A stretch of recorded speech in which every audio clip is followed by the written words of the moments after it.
273. Om Tat Sat Idi Srimad Bhagavad Gita Su Upanishadsu Brahma Vidyayam Yoga Shastre Sri Krishna Arjuna Samvade Sankhya Yogo Nama Dvidiyodhyayaha. 273.1. Footnotes here. Conventionally, this sentence is not numbered as it is not a part of Gita, but without numbering it, a cross-reference to the sentence and its explanation is not possible. The explanation given in chapter 1 is repeated here with suitable changes. Om Tat Sat.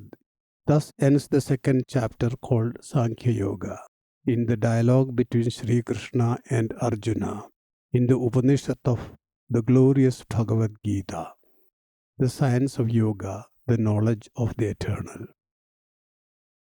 273.2.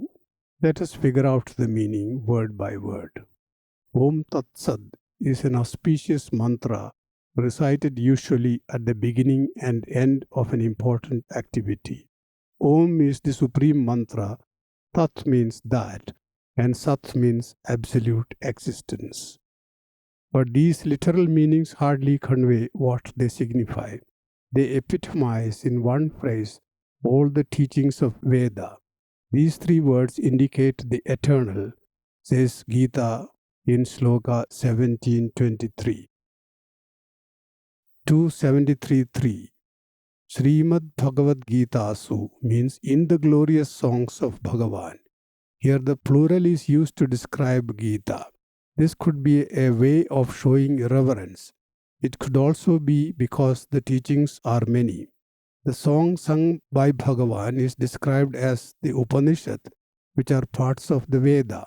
Critics have questioned this statement as Upanishads being part of Veda or Shruti, while Gita as part of Mahabharata and Itihasa is a Smriti. Though technically correct, this argument overlooks the fact that Gita is the quintessential summary of Upanishads. Therefore, it is entirely appropriate to call it an Upanishad. 273.4. The writer reverts to the singular when he says Brahma Vidyayam. This again is appropriate because though the Upanishads and the teachings of Gita are many, the eternal knowledge described in them is one and non-dual. It is the knowledge that makes you aware of Brahman and releases you from births and deaths. That knowledge transcends and makes you realize the self. It is also the science of yoga which instructs man how he can raise himself to the level of Brahma Vidya. Several practices, regulations, and disciplines, collectively called sadhana, have to be observed for attaining that knowledge. This is the science of yoga. 273.5. Finally, this is part of a dialogue between Sri Krishna and Arjuna. As in an Upanishad, the great truth comes out in the dialogue between the Guru and the Shishya, the disciple.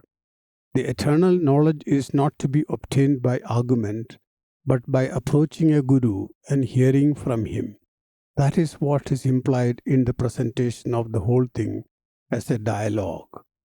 Here the Guru is Krishna, the ultimate Guru. He is with Sri or auspiciousness. And the Shishya is Arjuna, meaning white, indicating a clean mind without any crooked thoughts. That is the true qualification of a Shishya. Thus concludes the chapter of Sankhya Yoga, which teaches the ultimate knowledge, Sankhya, and the means of achieving that, Yoga.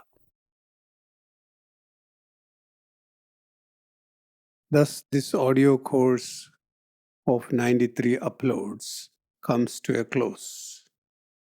This has been a yajna inspired by Swami Chidananda Puri, initiated over 5 years ago.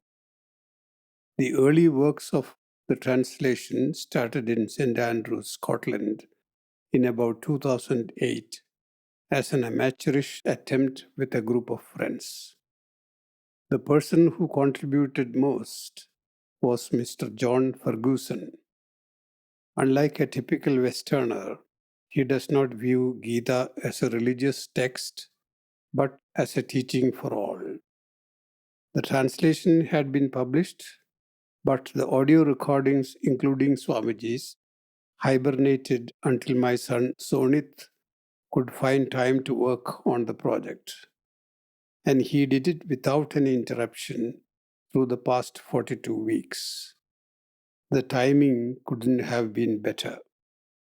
Our idea originally was to make it an audio book.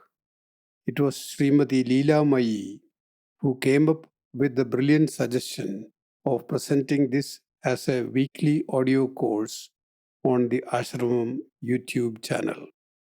This idea also brought in improvements such as having a one-liner title for each shloka and for each paragraph. Sri C. Unnikrishnan, a devotee of Swamiji, could find some time for managing the uploads amidst his busy career in IT. Similarly, could Sri Ranjit Nath, another IT professional and entrepreneur who could do justice in making the visual design aptly presentable. The painting on the front cover of the book, which appears in every video, is by Sri Joseph R. Palakal. He is a renowned artist who took his inspiration from the masters of the Renaissance.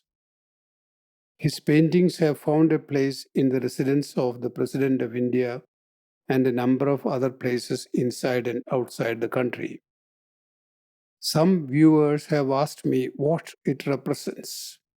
The waves at the bottom indicate the sea, and the wheel in it can only be the Sudarshana Chakra of Vishnu resting in the ocean of Palari.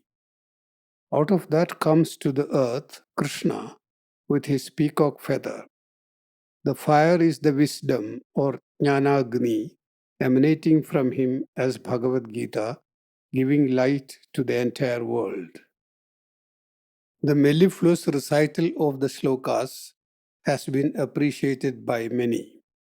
Srimati Lata and Srimati Ashwati, two teachers of the Ashramam school, get the credit.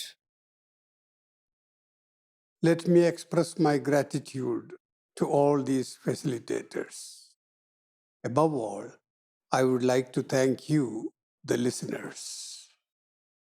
Some of you contributed to this with valuable suggestions and comments. Along with all involved, I present this to posterity. Om Shanti, Shanti, Shanti.